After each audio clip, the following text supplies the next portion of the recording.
Hi అండి. అందరికీ నమస్కారం. ఈరోజైతే మేము మా తోటలో వేసిన తాటి పాత్ర అయితే తీసాము. అదండి తేగల పాత్ర.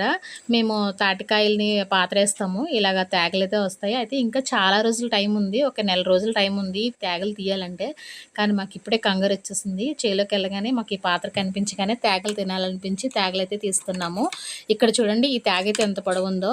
అయితే ఆ చివర టెంక్ ఉంది కదా! టెంక్‌లో పప్పు ఉంటదండి. చాలా బావుంటది. మీకు అది కూడా చూపిస్తాను.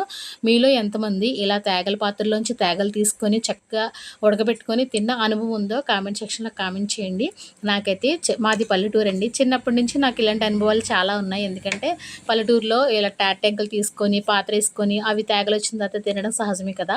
ఇప్పుడైతే ఒక 20 తేగలైతే ఆ పాత్ర నుంచి తీసేసాము. తీసిన తర్వాత వాటిని మట్టి ఉంటది కదా! మట్టంతా శుభ్రం కడిగేసుకుంటున్నాము. టబ్బులో అయితే 2 సార్లు కడిగేసాము. తర్వాత ఇక్కడ చిన్న వాటర్ కొలంలా ఉందండి. మాకు కట్టించారు. అందులో అయితే కడిగేస్తున్నాం శుభ్రంగా. అయితే తేగలైతే చాలా చాలా టేస్టీగా ఉన్నాయండి. ఎందుకంటే మనం వేసుకున్న తేగలు కాబట్టి. మనకి బయట అమ్మిన తేగలు చాలా టేస్ట్ తక్కువే ఉంటది. ఎందుకంటే అవి పిండి కూడా వేస్తారు. ఇక్కడ పిండి ఏమి అవసరం లేదు.